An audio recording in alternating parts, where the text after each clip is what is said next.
Welcome students. फिर से एक बार आपका स्वागत है।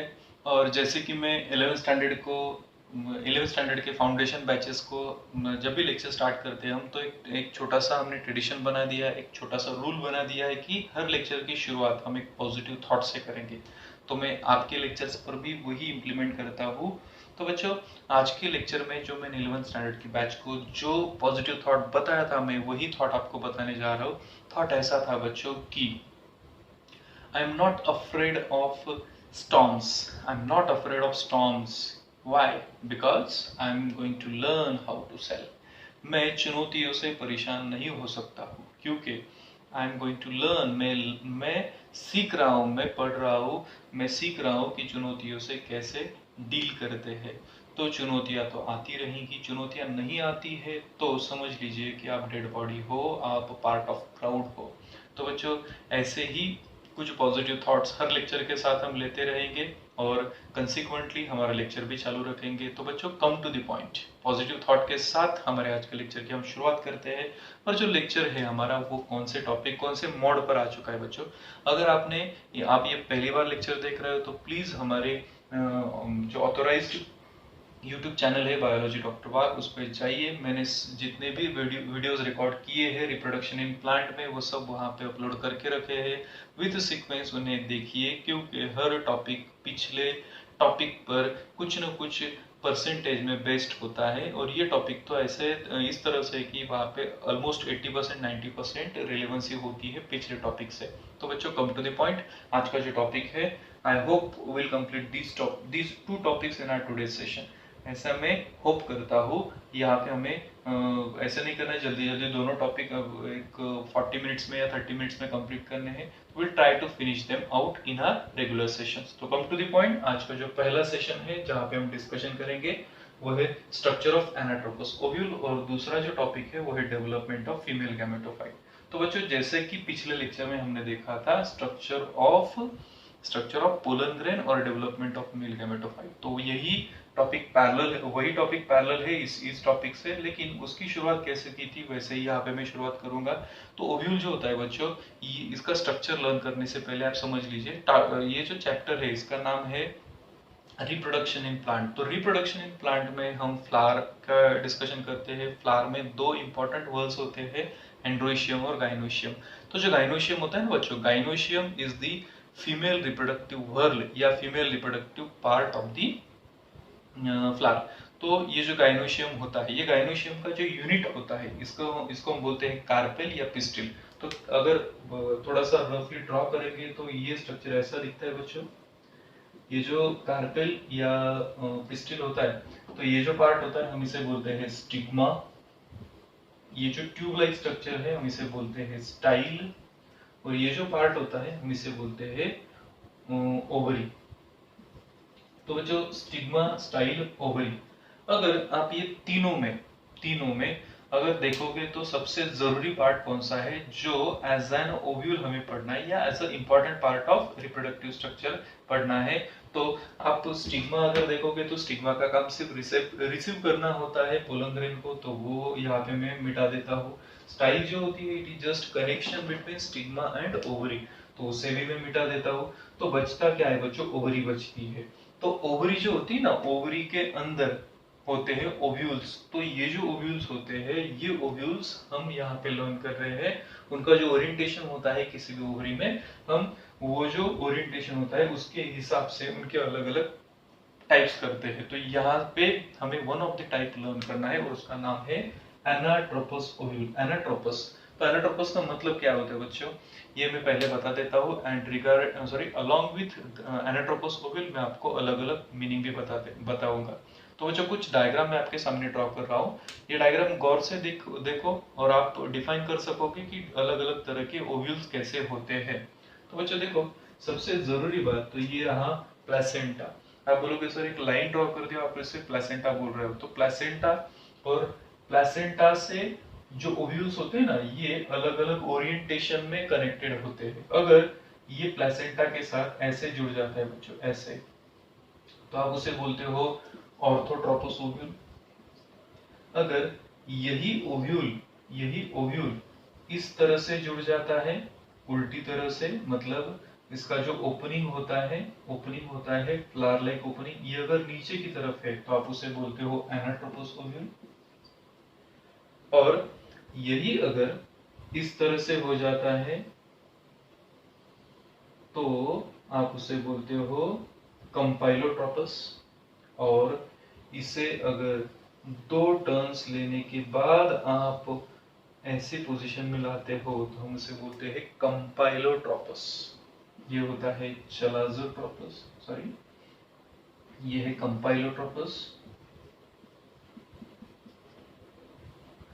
तो ये चार अलग अलग टाइप्स होते हैं किसी भी ओव्यूल के ओरिएंटेशन के हिसाब से। प्लेसेंटा पर वो किस तरह से ओरिएंट करते हैं, किस तरह से खुद को अरेंज करते हैं, उसके हिसाब से ये हम चार टाइप देख रहे हैं। तो यहाँ पे जो बच्चों जो एंजियोस्पर्म्स होते हैं, जो हायर प्लांट्स होते हैं, ये हायर प्लांट्स में ये चार आउट ऑफ दीज फोर सबसे मोस्ट कॉमन कौन होता है बच्चों? तो मोस्ट कॉमन होता है एनाट्रोपस ओव्यूल। तो इसीलिए हम एनाट्रोपस ओव्यूल को ही आगे पढ़ते हैं।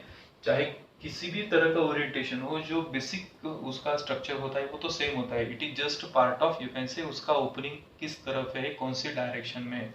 तो अगर आप वो चार टाइप को समझ गए होंगे तो आप डिफाइन कर सकते हो। मैं थोड़ा सा आपके टेक्स्ट बुक का यहाँ पे रेफरेंस लूंगा, और आपकी टेक्स्ट बुक में जो भी स्ट्रक्चर ऑफ एनाट्रोपस ओव्यूल है उसका एक छोटा सा डेफिनेशन ऐसा दिया है बच्चों। An ovule is an integumented megasporangium of these seed bearing plants. An ovule which has bent axis and downwardly directed opening called a micropyle is called as an anatropous ovule, and this is the most common type of you can say ovule in angiosperms. तो हम खुद के हिसाब से definition form कर देते बच्चों। Anatropous ovule मतलब क्या होता है? देखो कोई भी ओव्यूल जो होता है ना, ओव्यूल उसमें दो जरूरी एंड्स होते हैं। सबसे पहला एंड जो ओपन होता है हम उसे बोलते हैं माइक्रोपाइलर एंड, और जो ऊपर वाला होता है कॉन्वेक्स वाला होता है, हम उसे बोलते हैं चलाजल एंड। तो आप खुद यहाँ पे लिख सकते हो कि ये जो माइक्रोपाइलर एंड है ये कौन सी डायरेक्शन में है? It is downward, and chalazal end की कौन सी तरफ है? ऊपर की तरफ। तो ऐसा जो रिप्रेजेंटेशन होता है किसी भी ओव्यूल का, तो इस रिप्रेजेंटेशन को हम बोलते हैं anatropous ovule. So it is N ovule in such a manner that it is the micropylar end is bending downward and chalazal end is it is moving upward। तो ऐसे रिप्रेजेंटेशन ऑफ ओव्यूल को हम बोलते हैं anatropous ovule. तो anatropous ovule का ही structure हमें in detail पढ़ना है। अगर आप VS vertical section of matured anatropous ovule को लेते हो तो आपके सामने एक डायग्राम आ जाएगी। डायग्राम कौन सी बच्चों? आपकी एनसीईआरटी की या स्टेट की टेक्स्ट बुक आपके सामने रखो, ये डायग्राम आपको मिल जाएगी। तो ये डायग्राम को अभी मैं एक्सप्लेन करने जा रहा हूँ। तो बच्चों ये जो डायग्राम है इसे एक्सप्लेन करना मतलब एनाटॉमी ऑफ या हिस्टोलॉजी ऑफ एनाट्रोपस ओव्यूल बोलते हैं। तो बच्चों कम टू द पॉइंट, ये जो पूरा स्ट्रक्चर है प्लीज उसकी डायग्राम आपके सामने रखो। तो वन बाय वन मैं उसके VS या हिस्टोलॉजी ऑफ एनाट्रोपस ओव्यूल को एक्सप्लेन करने जा रहा हूँ। जो सबसे पहला पार्ट है बच्चों इसमें, तो it consist of two main parts. तो जो स्ट्रक्चर ऑफ एनाट्रोपस ओव्यूल है मैं इसका वर्टिकल सेक्शन लेता हूँ VS ऑफ एनाट्रोपस ओव्यूल। इसमें मैं दो पार्ट्स कर सकता हूँ। सबसे पहला जो पार्ट होता है बच्चों वो होता है उसका स्टॉक, और दूसरा जो पार्ट होता है ना बच्चों वो होता है उसकी बॉडी। तो जो स्टॉक है, तो ये स्टॉक को सबसे पहले हम डिफाइन कर देते हैं अकॉर्डिंग टू टेक्स्ट बुक। ये जो स्टॉक होता है ना, ये स्टॉक को हम बोलते हैं funicle. It is called as a funicle या फ्यूनिकुलस। तो फ्यूनिकल या फ्यूनिकुलस का काम क्या होता है? जैसे कि मैंने कुछ मिनटों पहले बताया कि जो प्लेसेंटा होता है ना बच्चों, placenta the nutritive tissue on which these ovules are feeding, जिस पर वो फीड करते हैं। तो ये जो प्लेसेंटा है और ये जो ओव्यूल है ना, ये एनाट्रोपस ओव्यूल का रिप्रेजेंटेशन है ऐसे। तो ये ओव्यूल को प्लेसेंटा पर कनेक्ट करने वाला जो स्ट्रक्चर होता है ना, जो भी स्टॉक होता है हम उसे बोलते हैं फ्यूनिकल। ये हो गया अपने हिसाब से definition in a text book. Stalk of the ovule is called as a funicle or funiculus. It attaches the ovule with a fertile tissue of ovary called as a placenta. तो simple है, ovule को placenta के साथ जोड़ने वाला जो tube like structure होता है, स्टॉक लाइक स्ट्रक्चर होता है, हम उसे बोलते हैं फ्यूनिकुलस या फ्यूनिकल। आगे बढ़ते हैं। ये जो फ्यूनिकुलस होता है ना, ये फ्यूनिकुलस सिर्फ एक सॉलिड स्ट्रक्चर नहीं है, जैसे कि मैंने बताया ट्यूब लाइक स्ट्रक्चर है, तो ये सप्लाई भी करता है। सप्लाई मतलब क्या बच्चों, ये न्यूट्रिटिव टिश्यू है, तो ये न्यूट्रिटिव टिश्यू ये डेवलपिंग जो ओव्यूल होता है ना, इसे इसकी तरफ देना है, भेजना है, तो इसका सप्लाई करने का जो फंक्शन होता है, ये भी कौन करता है बच्चों, फ्यूनिकल करता है। तो फ्यूनिकल को थोड़ा सा आगे जाकर अगर हम देखते हैं, तो ये जो फ्यूनिकल होता है ना, टिपिकल डायग्राम में, अगर मैं डायग्राम एक शॉर्ट फॉर्म में बना दूं, तो समझो ये हो गया उसका बॉडी, और ये मैं अगर स्टॉक उसे कनेक्ट कर दूं, अगर उससे स्टॉक कनेक्ट कर दूं, तो आप देख सकते हो कि ये रहा ब्लू कलर का स्टॉक, और ये ब्लू कलर वाली लाइन में ये ओव्यूल के साथ बहुत देर तक, बहुत उसकी लेंथ तक कंटिन्यू करता हूँ। तो ये जो लेंथ होती है ना बच्चों, इसे हम बोलते हैं रैफे। तो ये जो कंटिन्यूएशन होता है किसका, तो स्टॉक का या फ्यूनिकुलस का, along with the body of anatropous ovule, तो उसे हम बोलते हैं रैफे। तो रैफे होता है अकॉर्डिंग टू टेक्स्ट बुक, रैफे का मतलब होता है बच्चों, दिस पार्ट में even persist in mature seeds. तो ये जो ऐसा पार्ट है स्टॉक का जो इसके साथ कंटिन्यू हुआ है, किसके साथ, ओव्यूल के साथ। दूसरी जरूरी बात, अभी ये जो रैफे होता है ना, ये रैफे उसके बाद ये स्टॉक और ये बॉडी, अगर रैफे को और बॉडी को एक दूसरे के साथ जोड़ने वाला कोई पॉइंट होता है, पॉइंट जहां से वो एक दूसरे के साथ कनेक्ट हो जाते हैं, तो वो पॉइंट को भी हम नाम दे देते हैं यहाँ पर, that point is called as a hilum, that point is called as a hilum. तो बच्चों फिर से एक बार क्लियर कर देता हूँ, the topic going on is VS of anatropous ovule, histology है। मैं सबसे पहले तो वीएस को दो पार्ट में डिवाइड कर देता हूँ, स्टॉक एंड बॉडी। ये ब्लू कलर वाला स्ट्रक्चर स्टॉक है, और ब्लैक कलर वाला स्ट्रक्चर बॉडी है। तो ब्लू कलर वाला जो स्ट्रक्चर है उसे पहले मैंने डिफाइन कर दिया कि इट इज ट्यूब लाइक या स्टॉक लाइक स्ट्रक्चर है, जो बॉडी को प्लेसेंटा के साथ जोड़ के रखता है। फंक्शन क्या है उसका, तो उसे नरिश करना, और सबसे जरूरी बात उसे प्रोजेक्ट आउट करना, क्योंकि आप जो उसका प्रेजेंटेशन या उसका स्ट्रक्चर देख रहे हो, चाहे वो वर्टिकली डाउनवर्ड हो, वर्टिकली अपवर्ड हो, वर्टिकली हॉरिजॉन्टल हो, ये कौन करता है बच्चों, तो ये करता है स्टॉक। तो फ्यूनिकल ही बॉडी को कैसे प्रोजेक्ट करेगा, उसके ऊपर उसका अलग अलग नाम पड़ता है। तो यहाँ पे उसे वर्टिकली डाउनवर्ड कर दिया, that's why it is called as anatropous. तो उसका फंक्शन समझ में आ गया। अगर आपको पूछा जाएगा कि स्टॉक और बॉडी, ये दोनों स्ट्रक्चर को एक दूसरे के साथ जोड़ने वाला जो पॉइंट ऑफ कनेक्शन होता है, उसे क्या बोलते हैं, तो उसे कहते हैं बच्चों हाइलम। कभी कभी पूछा जाता है what is raphe. Raphe is the continuation of stalk along with the body of the ovule, तो वो कंटिन्यूएशन होता है, हम उसे बोलते हैं रैफे। तो चलो बच्चों, ये रहा स्टॉक के बारे में। आगे बढ़ते हैं बॉडी की तरफ। तो फ्यूनिकल, हाइलम और रैफे, ये तीन वर्ड्स के साथ हम स्टॉक का पार्ट खत्म कर देते हैं। And now we are moving towards the body of the anatropous ovule. तो बॉडी ये सबसे जरूरी पार्ट होता है, इसमें सबसे ज्यादा डिस्कशन आपको करना पड़ेगा। तो बॉडी मतलब पूरा जो स्ट्रक्चर है ना ओव्यूल का, वो होता है बॉडी। तो उसे क्या कर देते हैं, बॉडी को भी हम डिवाइड कर देते हैं कुछ छोटे छोटे पार्ट्स में। तो सबसे पहला जो पार्ट हम डिस्कशन करेंगे बॉडी में, तो वो है बच्चों न्यूसेलस, उसके बाद चलाजा, और उसके बाद इंटेगुमेंट्स। तो सबसे पहला पार्ट जो हम डिस्कशन कर रहे हैं, न्यूसेलस। तो बच्चों न्यूसेलस, ये न्यूसेलस क्या होता है, आप डायग्राम देखो। डायग्राम देखने के बाद शायद आप अच्छी तरह से आपको समझ में आ जाएगा कि ये समझो ओव्यूल है, ओव्यूल का बॉडी है।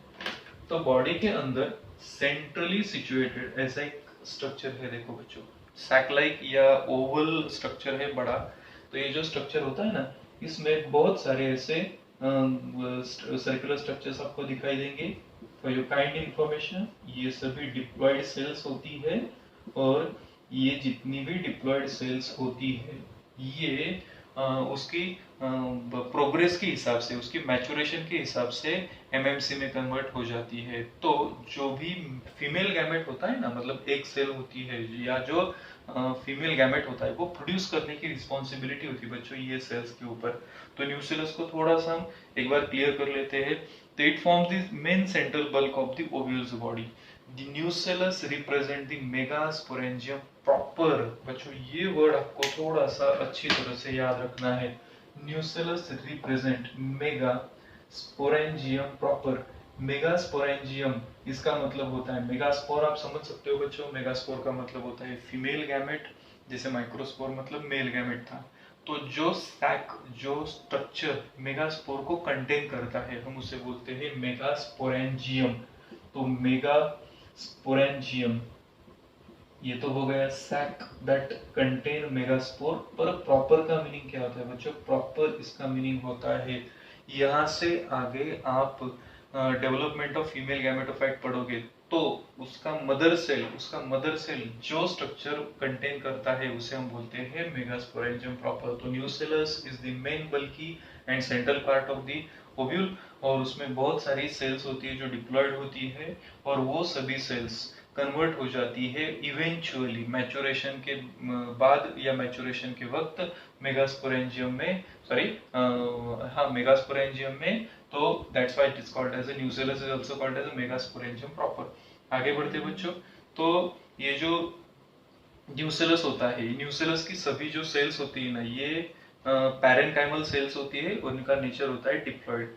आगे बढ़ो, जो नेक्स्ट स्ट्रक्चर हमें बॉडी में पढ़ना है बच्चों, इसका नाम है चलाजा। चलाजा बच्चों, चलाजा मतलब क्या होता है? किसी भी एनाट्रोपस ओव्यूल को या किसी भी ओव्यूल को दो इंपॉर्टेंट साइट्स होती है, दो इंपॉर्टेंट एंड्स होते हैं। ये जो ओपनिंग वाला एंड होता है ना, हम इसे बोलते हैं माइक्रोपाइल या माइक्रोपाइलर एंड, और ये जो ऊपर वाला होता है ना, हम इसे बोलते हैं चलाजल एंड।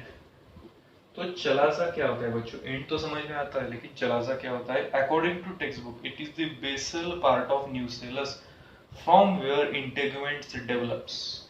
तो न्यूसेलस का बेस वाला रीजन है, ये पूरा जो स्ट्रक्चर है, पूरा स्ट्रक्चर ये न्यूसेलस का बेस होता है।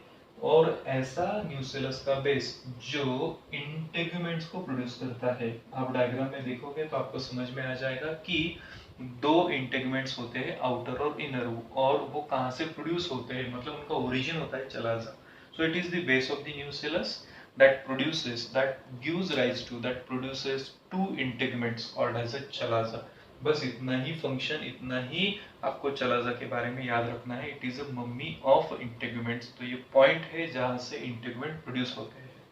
आगे बढ़ते हैं बच्चों, चलाजा के बाद जो स्ट्रक्चर आपको देखना है, पढ़ना है, उसका नाम है इंटेगुमेंट्स। इंटेगुमेंट्स, जैसे अभी मैंने बोला कि integuments are produced by chalaza, integuments. तो अगर आप डायग्राम में देखोगे तो आपको दो प्रोटेक्टिव कवरिंग्स दिखती है अराउंड द न्यूसेलस। न्यूसेलस को प्रोटेक्ट करने के लिए दो फिंगर लाइक ऐसे कवरिंग्स होती है, और ये जो दोनों कवरिंग्स होती है ना बच्चों, इन्हें ही कहा जाता है इंटेगुमेंट्स। तो जो इंटेगुमेंट्स है, इनकी मम्मी कौन होती है? तो चलाजा होती है। क्यों? चलाजा से ही इंटेगुमेंट प्रोड्यूस होते हैं। और ये जो इंटेगुमेंट्स होते हैं, ये इंटेगुमेंट्स अगर आप काउंट करोगे तो इसमें एक अंदर वाला होता है, एक बाहर वाला होता है। तो अंदर वाला क्वाइट ऑब्वियसली हो गया है इनर इंटेगुमेंट, और बाहर वाला जो है वो आउटर इंटेगुमेंट। तो because of presence of two integuments, this ovule is also called as a bitegmic. Bitegmic give reason का क्वेश्चन है, एमसीक्यू का भी क्वेश्चन है। बायटेगमिक का मतलब होता है बच्चों टू इंटेगुमेंट्स को पोजेस करना, as it possesses two integuments, it is called as a बायटेगमिक। चलो आगे बढ़ते हैं। ये जो बायटेगमिक है, इसके साथ ही नेक्स्ट टॉपिक हम लेते हैं जिसका नाम है माइक्रोपाइल। माइक्रोपाइल यहाँ पे भी मैंने लिखा है। तो माइक्रोपाइल क्या होता है बच्चों? It is a small opening, the integument have very narrow opening. जो दोनों इंटेगुमेंट होते हैं बच्चों, आप देखो चलाजा की तरफ वो एक दूसरे से जुड़े हुए होते हैं because it is the origin point, और आगे जाकर एक ऐसी जगह आती है जहां पे दोनों इंटेगुमेंट्स एक दूसरे के साथ अलग हो जाते हैं, और और एक छोटी सी ओपनिंग क्रिएट कर देते हैं। तो ये जो ओपनिंग होती है ना, दो इंटेगुमेंट के बीच में, लेफ्ट वाले दो और राइट वाले दो, इनके बीच में जो छोटी सी ओपनिंग होती है, जहां से न्यूसेलस डायरेक्टली एसेस होता है, डायरेक्टली एसेस होता है। देखिए ये फ्यूचर का एक छोटा सा प्लान है कि क्यों डायरेक्टली न्यूसेलस यहाँ से एसेस हो सकता है। और आप बोल सकते हो अराउंड 360 में से 359 डिग्री पूरा प्रोटेक्शन है इंटेगुमेंट के साथ, सिर्फ 1 डिग्री का जो प्रोटेक्शन है वो निकाल दिया गया है। वहां से डायरेक्टली आप कहाँ पे एसेस कर सकते हो, न्यूसेलस में। कुछ न कुछ वजह इसके पीछे होती होगी। Nature is very good architect, उसका कुछ न कुछ रीजन होता होगा, आप जल्दी समझ में आ जाओगे। लेकिन माइक्रोपाइल जो होता है, so it is an opening in integuments. तो ये एसेस करने के लिए होती है एंट्री ऑफ पोलन ट्यूब। तो माइक्रोपाइल भी आपको समझ में आ गया। आगे बढ़ते हुए बच्चों, नेक्स्ट जो टॉपिक है उसका नाम है एम्ब्रियो सैक।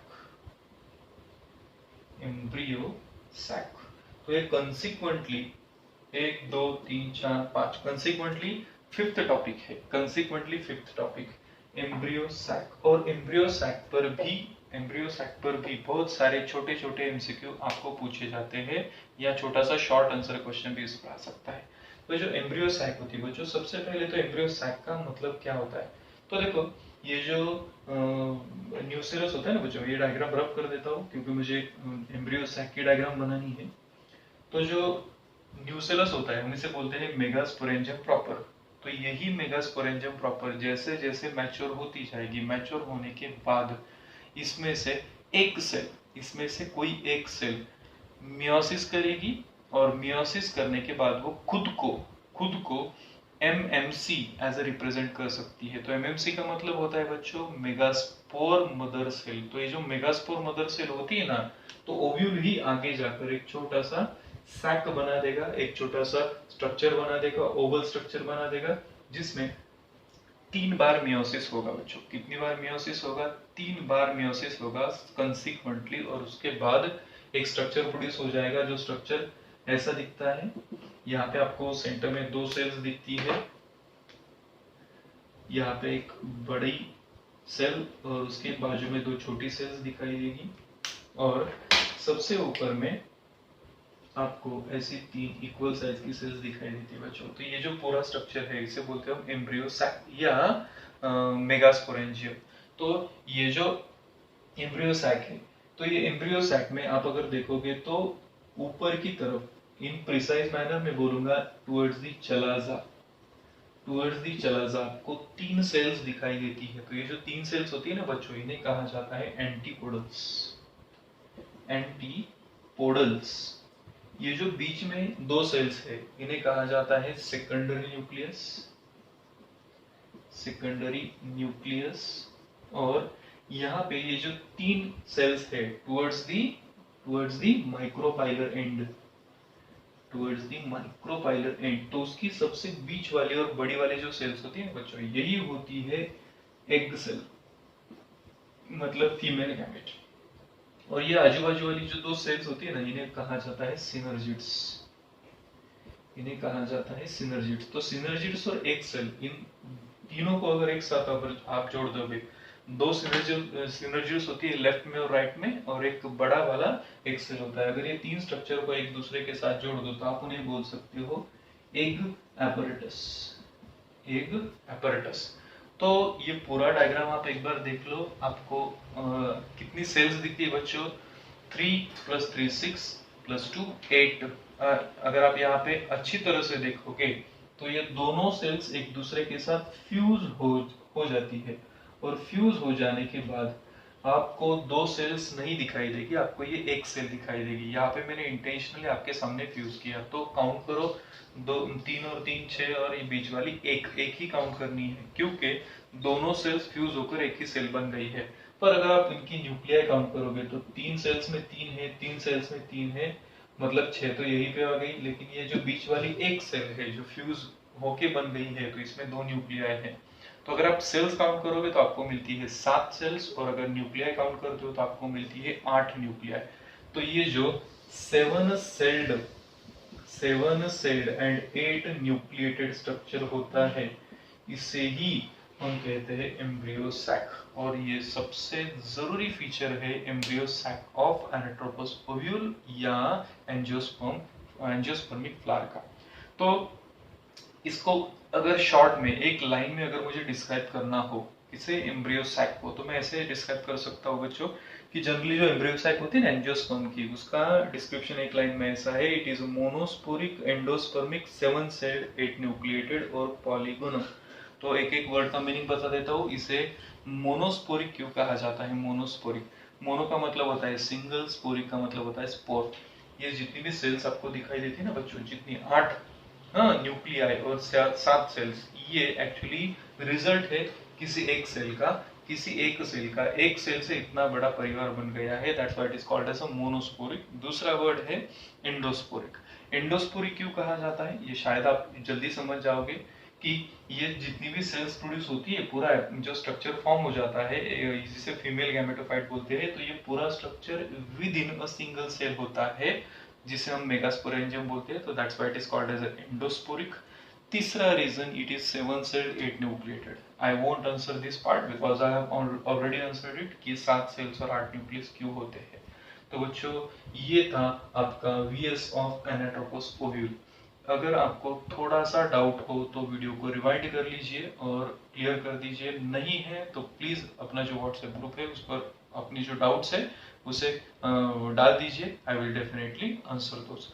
तो बच्चों बढ़ते हैं नेक्स्ट टॉपिक की तरफ। आज के लेक्चर का जो दूसरा टॉपिक हमें कवर करना है वो टॉपिक है डेवलपमेंट ऑफ फीमेल गैमेटोफाइट। तो बच्चों development of female gametophyte it is parallel topic to the development of male gametophyte. कल के लेक्चर में, प्रीवियस लेक्चर में हमने डेवलपमेंट ऑफ मेल गैमेटोफाइट देखा था। यहाँ पे हम देख रहे हैं development of female gametophyte. Development of female gametophyte. मैं फिर से एक बार क्लियर कर देता हूँ, गैमेट और गैमेटोफाइट में क्या डिफरेंस होता है बच्चों। गैमेट एक ऐसा स्ट्रक्चर होता है जो आप बोल सकते हो कि इमैच्योर्ड है, वो सिर्फ प्रोड्यूस हुआ होता है एज अ गैमेट जिसमें हैप्लॉइड सेट ऑफ क्रोमोसोम होते हैं, लेकिन वो नॉन फंक्शनल होता है। टू बी फंक्शनल गैमेट को गैमेटोफाइट में चेंज होना पड़ता है। गैमेटोफाइट मतलब अ ग्रुप ऑफ स्ट्रक्चर, तो बहुत सारे स्ट्रक्चर एक दूसरे के साथ जुड़कर एक ही फंक्शन करते हैं और होता है फर्टिलाइजेशन। तो ऐसे स्ट्रक्चर को हम बोलते हैं गैमेटोफाइट। तो गैमेट टू गैमेटोफाइट ये जर्नी अभी हमें पढ़ना है। तो आपकी टेक्स्ट बुक से आप थोड़ा सा रेफरेंस ले लीजिए, आपको समझ में आ जाएगा डेवलपमेंट ऑफ फीमेल गैमेटोफाइट क्या होता है। तो बच्चों जो या इसका जो जर्नी होता है ये न्यूसेलस से स्टार्ट होता है। न्यूसेलस हमने ऑलरेडी यही लेक्चर में एक 10 मिनट पहले पढ़ा है। तो nucellus is the central fertile part जिसमें डिप्लॉयड सेल्स होती है। तो मैं यहाँ से ये जर्नी स्टार्ट करूंगा, diploid hypodermal cell. Diploid hypodermal cell कौन सी? तो न्यूसेलस की। तो न्यूसेलस की डिप्लॉयड हाइपोडर्मल सेल, सभी सेल्स डिप्लॉयड होती है। हाइपोडर्मल का मतलब क्या होता है बच्चों? डर्मा मतलब स्किन, हाइपो मतलब नीचे, तो स्किन के एग्जैक्टली नीचे। एनाट्रोपस ओव्यूल का सबसे ऊपर वाला एंड कौन सा था बच्चों? थिंक थिंक थिंक थिंक, सोचो। तो उसका ऊपर वाला एंड था चलाजा के एग्जैक्टली नीचे जो न्यूसेलस का पार्ट होता है उसमें जो सेल होती है डिप्लॉयड हाइपोडर्मल सेल। तो ये जो डिप्लॉयड हाइपोडर्मल सेल होती है, ये डिप्लॉयड हाइपोडर्मल सेल आगे जाके थोड़ी सी डिफरेंशिएट हो जाती है। डिफरेंशिएट मतलब उसमें कुछ चेंजेस होते हैं, खुद को डेवलप कर देती है, और डिफरेंशिएट हो जाने के बाद उसका नाम हो जाता है बच्चों आर्कीस्पोरियम। उसका नाम हो जाता है आर्कीस्पोरियम। इसमें एक छोटा सा क्लू मैं आपको दूंगा कि जितने भी फीमेल रिप्रोडक्टिव स्ट्रक्चर्स होते हैं इन्हें लैटिन में आर्की या गाइनी ऐसे स्ट्रक्चर से याद रखा जाता है, और जितने भी मेल स्ट्रक्चर्स होते हैं इन्हें एंड्रो स्ट्रक्चर से, एंड्रो नाम से याद रखा जाता है। तो आर्कीस्पोरियम, स्पोरियम मतलब स्पोर प्रोड्यूसिंग या गैमेट प्रोड्यूस करने वाली सेल। तो ये जो आर्कीस्पोरियम होती है ना बच्चों, ये आर्कीस्पोरियम, ये archesporium single celled archesporium directly function as a MMC. MMC, MMC का मतलब फिर से एक बार बता देता हूँ, मेगास्पोर मदर सेल। यही 3 लेटर्स हम डेवलपमेंट ऑफ मेल गैमेटोफाइट में भी लेते हैं, जहाँ पे सिर्फ पहले लेटर का मीनिंग बदलता है। वो था माइक्रोस्पोर, ये है मेगास्पोर मदर सेल। तो फिर से एक बार क्लियर कर देता हूँ, डेवलपमेंट ऑफ फीमेल गैमेटोफाइट शुरू होता है न्यूसेलस के एक सेल से, जो because of hormonal activity matured हो जाती है। कौन सी जगह से न्यूसेलस की सेल सिलेक्ट की जाती है, तो चलाज़ल एंड से डिप्लॉयड होती है, हाइपोडर्मल सेल होती है। ये थोड़ी सी डिफरेंशिएट हो जाने के बाद बन जाती है आर्किस्पोरियम, और आर्किस्पोरियम डिफरेंशिएट हो जाने के बाद बन जाती है एमएमसी। ये पूरे दौर में एक इम्पॉर्टेंट चीज है और कॉमन है कि ये सभी सेल्स डिप्लॉयड नेचर की होती है। तो यहाँ तक था एक छोटा सा जर्नी। अभी ये जो एमएमसी होती है, it undergo this MMC undergo meiosis. ये जो एमएमसी है ये मियोसिस कर देगी। तो बच्चों आपको मियोसिस पता है, meiosis is the reductional division जो सेक्सुअल रिप्रोडक्शन में होती है। तो मियोसिस हो जाने के बाद आपको कितनी सेल्स मिलती है? 4 डॉटर सेल्स मिलती है बच्चों। ये जो 4 डॉटर सेल्स मिलती है ना, ये एन एन एन एन मैं ऐसे लिख देता हूँ। एन का मतलब है हैप्लॉइड। तो 4 है, इसीलिए हम उन्हें अक्सर बोलते हैं tetrad of haploid daughter cell. Tetrad of haploid daughter cell. इसमें 2 वर्ड्स आपको ज्यादा याद रखने हैं, उन पर ज्यादा गौर करना है। एक तो टेट्राड का मतलब होता है बच्चों 4, और हैप्लॉइड जिसका मतलब होता है हाफ सेट ऑफ क्रोमोसोम। ये पूरे दौर में सेल थी डिप्लॉयड, और यहाँ से आगे आप पढ़ने वाले हैं हैप्लॉइड, क्योंकि गैमेट्स आर ऑलवेज हैप्लॉइड। तो टेट्राड बन गया। तो टेट्राड कैसा है आप डायग्राम में देख सकते हो। टेट्राड का मतलब 4 होता है बच्चों। ये टेट्राड इस तरह से होता है। Actually we are expecting it is like this, तो ये ऐसे नहीं होता है, ऐसे होता है। तो ऐसे अगर है तो उसका अरेंजमेंट है लीनियर।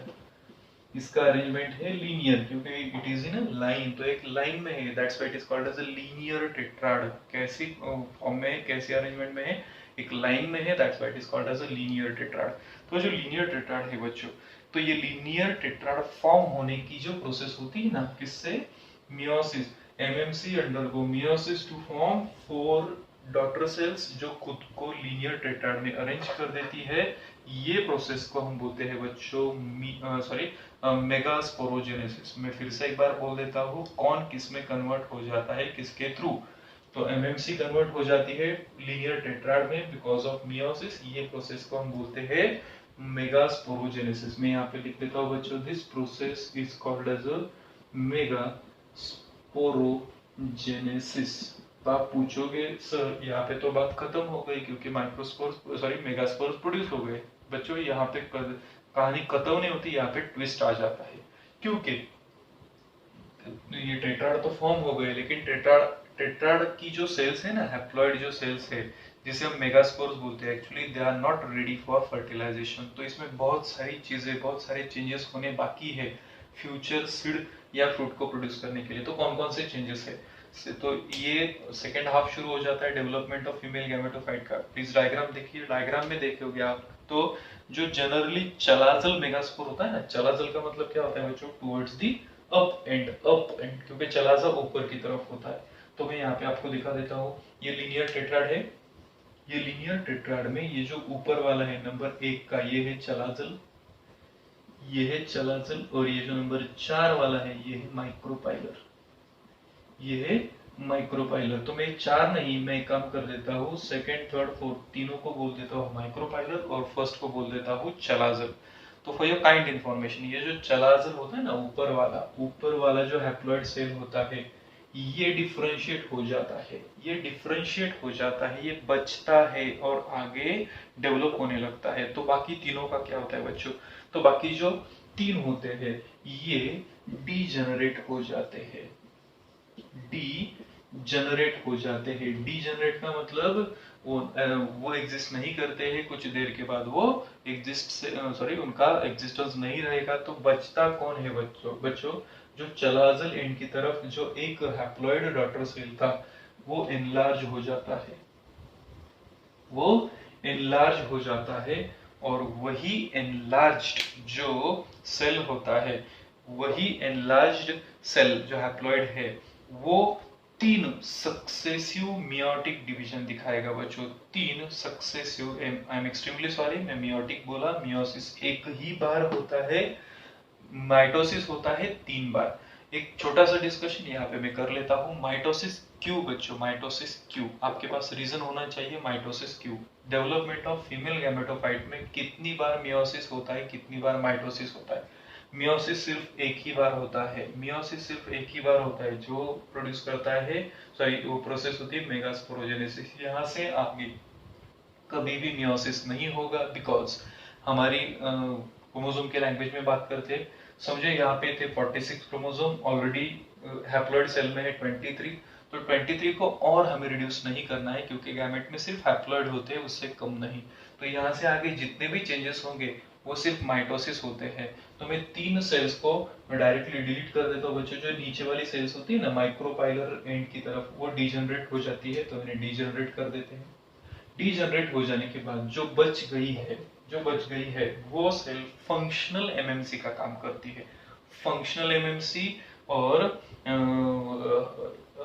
जो प्रॉपर होती है ना मेगास्पोरेंजियम प्रॉपर, उसमें डिफरेंस ये होता है, प्रॉपर का मतलब सबसे स्टार्ट वाली जो होती है, और फंक्शनल का मतलब ये आगे जाके as a female gamete function करेगी। तो ये जो बच गई है वो सेल में यहाँ पे ड्रॉ कर देता हूँ, और क्वाइट ऑब्वियस है कि सेल है, उसका साइटोप्लाज्म है और एक न्यूक्लियस है। तो उसमें सबसे पहला माइटोसिस होता है। तो माइटोसिस, इसे मैं MT ऐसे लिख देता हूँ, माइटोसिस फर्स्ट। तो माइटोसिस फर्स्ट यहाँ पे हो गया। तो बिकॉज ऑफ माइटोसिस फर्स्ट क्या हो जाता है बच्चों, उसका जो जेनेटिक कंटेंट होता है वो तो उतना ही रहता है, जेनेटिक कंटेंट चेंज नहीं होता है। तो जेनेटिक कंटेंट चाहे ना चेंज हो, सेल तो वही रहती है, लेकिन उसका जो जेनेटिक मटेरियल है वो डुप्लीकेट हो जाता है। बच्चों ऐसा जो सेल डिवीजन होता है ना, जिसमें सेल नहीं डिवाइड होती है, सिर्फ न्यूक्लियस डिवाइड होता है, इसे हम बोलते हैं nuclear division, free nuclear division. यहाँ पे साइटोकाइनेसिस नहीं हुआ, साइटोप्लाज्म डिवाइड नहीं हुआ, cell remain same, mother cell एक ही है, लेकिन सिर्फ उसका न्यूक्लियस डिवाइड हो गया है, कैरियोकाइनेसिस हो गया है। तो यहाँ पे आपको कितनी न्यूक्लियाई दिख रही है बच्चों? 2। तो because of first mitotic division आपको कितनी न्यूक्लियाई मिलती है? 2 न्यूक्लियाई मिलती है। मैं बढ़ता हूँ नेक्स्ट माइटोसिस की तरफ। तो MT2 मतलब सेकेंड माइटोसिस। ये जो 2 डॉटर सेल्स होती है ये आगे जाकर माइटोसिस 2 करती है। माइटोसिस 2 करने के बाद फिर से मैं मदर सेल को वैसे ही ड्रॉ करूंगा, लेकिन जो 2 डॉटर सेल्स थी, सॉरी 2 डॉटर न्यूक्लियाई थी, वो बन जाती है डबल, मतलब 2 की बन जाती है 4। क्योंकि ये माइटोसिस है, यहाँ पे डुप्लीकेशन होता है, ज़ेरोक्सिस होती है। तो 1 की बन गई 2, 2 की बन गई 4। अभी तो सिर्फ सेकेंड माइटोसिस हुआ है बच्चों, अभी होने वाला है माइटोसिस नंबर 3। तो ये consequently mitosis MT3 carry out करती है, और MT3 मतलब माइटोसिस थर्ड हो जाने के बाद फिर से एक बार आप देख सकते हो यहाँ पर कि उसकी मदर सेल जो होती है वो सेम रहती है, mother cell won't change their shape even, पर उसमें जो न्यूक्लियाई होते हैं अभी एक डिवाइड होने के बाद 2, 2 डिवाइड होने के बाद 4, तो 4 को डिवाइड कर दो बच्चों, कितने बन जाएंगे? 8। और ये जो 8 न्यूक्लियाई होते हैं ना, ये आपको ऐसे दिखाई देंगे। Towards the micropylar end you can see 4 nuclei, and towards the chalazal end you can see 4 nuclei. तो all together 8 nuclei है। अभी यहाँ से आगे माइटोसिस नहीं होगा, क्योंकि माइटोसिस ऑलरेडी कितनी बार हो चुका है बच्चों? 3 बार माइटोसिस हुआ, और एक न्यूक्लियस का कितना न्यूक्लिया बन गया? 3 न्यूक्लिया बन गया। इस पर बहुत सारे मैथमेटिकल क्वेश्चंस आपको ये चैप्टर में मिलेंगे। Come to the point. तो at the end of this topic मेरे पास एक ऐसी सेल है जिसके अंदर 8 न्यूक्लियाई है। तो ये जो 8 न्यूक्लियाई है, अभी इनके अंदर अरेंजमेंट शुरू हो जाएगी। तो ये जो 8 न्यूक्लियाई बच्चों, ये रीअरेंज हो जाते हैं। तो रीअरेंज हो जाने के बाद कंडीशन कुछ ऐसी दिखने लगती है। आउट ऑफ 4 3 यहाँ पे रुक जाते हैं, एक सेंटर में आ जाता है। उसके बाद I am intentionally using different colour. ये जो 4 है उसमें से 3 यहाँ पे रुक गए और एक आ गया सेंटर में। तो ये स्ट्रक्चर थोड़ा सा आपको अभी समझ में आने लगा होगा। तो ये जो 3 इस एंड पर रुक गई है बच्चों, ये रीअरेंज हो जाने के बाद, ये रीअरेंज हो जाने के बाद आपको ऐसी दिखेगी। ये जो 2 सेंटर वाली है वो रीअरेंज हो जाने के बाद आपको ऐसे दिखेगी, और जो माइक्रोबाइलर एंड की है वो रीअरेंज होने जाने के बाद आपको ऐसे दिखेगी। तो ये जो 3 सेल्स थी बच्चों, ये 3 सेल्स को हमने पहले ही नाम दे दिया था जब मैंने एम्ब्रियो सैक एक्सप्लेन किया था। Yes, these are antipodal cells, these are antipodal cells. जो बीच में 2 है जो फ्यूज होकर सेकेंडरी न्यूक्लियस फॉर्म कर देती है, और ये जो 3 है इसमें ये दोनों को हम बोलते हैं सिनर्जिड्स, और जो बीच वाली है ये होती है एग सेल। तो बच्चों हमने स्टार्ट किया था डिप्लॉयड हाइपोडर्मल सेल से, और हमने खत्म कर दिया ये पूरे स्ट्रक्चर तक। अभी आपके सामने जो स्ट्रक्चर है जिसे हम एम्ब्रियो सैक बोलते हैं बच्चों, यही एम्ब्रियो सैक को हम बोलते हैं फंक्शनल मेगास्पोर, या जो टॉपिक हमने डिस्कस किया था डेवलपमेंट ऑफ फीमेल गैमेटोफाइट, तो ये पूरा फीमेल गैमेटोफाइट है। और इसके बाद जो टॉपिक आप पढ़ेंगे वो है पॉलिनेशन, लेकिन वो नेक्स्ट लेक्चर में पढ़ेंगे हम। आज के लिए इतना ही। If you have any query तो प्लीज मुझे कमेंट कीजिए वो अपने व्हाट्सएप ग्रुप पर, मैं आपको डेफिनेटली आंसर कर दूंगा। तो आज के लिए इतना ही, मिलते हैं नेक्स्ट वीडियो में। बाय।